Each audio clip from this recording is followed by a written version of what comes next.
Hey, friends and family. This is Marquelon Sigler, one half of the Pool Kings here for the top three picks of the week. So, if you saw last video, you know we're doing the format a little bit differently now. So, I'm back again this week. You got me 2 weeks in a row this time, and we're going to continue with that. So, I'm going to go about my top three pools, but I'm also going to kind of talk about what else was going on. So, it looks like I had about 19 books I bought last week. I do want to do another honorable mention, and my honorable mention is going to be something that's in my top 5, and that is Once and Future. Number 30, Boom Comics or Boom Studios, Kieran Gillen and Dan Mora. This is actually the last issue of Once and Future. I really enjoyed this title. May have just surpassed The Wicked Divine as my favorite Kieran Gillen title. So if you hadn't checked out Once and Future and that is all done, I highly recommend you check it out. It's an Arthurian fantasy legend type thing. So you're into like swords and sorcery, knights, that kind of thing. But it's really was one of the best fantasy adventure titles on the stand. So definitely check out Once and Future. So now that we got the honorable mention out the way, let's go with our top 3 picks for the week. So once again, I had a Marvel, DC, and Independent. And I didn't notice this at first, but I really picked, looks like I have family time. It's a family theme in all these books. So with no further ado, number 3 pick is from Marvel Comics. It's Venom, number 11. And this is by, it looks like Ram V.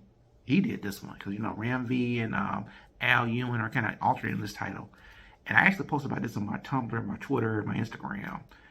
This title has this particular issue, this title has a Hill World, Hellraiser vibe and stuff like that. Because you kind of see the interior workings of the symbiotes and where they kind of reside in the world they kind of go to when they're not interacting with people. So that was, and maybe because I had just seen the new Hellraiser movie, just kind of really caught my attention. This reminds me of Hellraiser, where the character is going in this. So that's my number 3 pick. And, Family Ties is, it focuses on Dylan Brock, who's the son of Eddie Brock. And Eddie Brock pops in here as well. Okay, number 2 from DC Comics, Superman, son of KAL-EL. Number 16, Tom Taylor. So I think this may be the last, it is KAL-EL Returns by part 2, but I think it's the last issue of this volume of Superman, son of KAL-EL. And what got me about this, man, I love these day-in-the-life Superman stories. Because Superman can do all these things. He's powerful and all that kind of stuff, whether it be John Kent or Clark Kent. But in the day, they're still people. They still have emotions. And this is kind of focused on the day-in-the-life of John Kent. Him trying to fill the shoes of his father, Clark Kent. The original Superman. And then the original Superman shows back up. And it's really a heartwarming moment. I know this title has its share of detractors. Because, John Kent is bisexual and he overthrows the government, kind of, sort of. He's kind of like a young rebel, kind of, but this is a good title. Tom Taylor's a good writer, and just this moment in the end of the book where he finally sees Superman is great. And last but not least, continuing the family titles, the family bonds, do a Powerbomb from Image Comics, number 5. Daniel Warren Johnson. I think I may have said this about Charles Soule on 8 Billion Genes. Daniel Warren Johnson needs to get nominated for an Eisner or Harvey, whatever awards they're giving out. This has been a consistently good title. If you love wrestling, you need to be reading this book.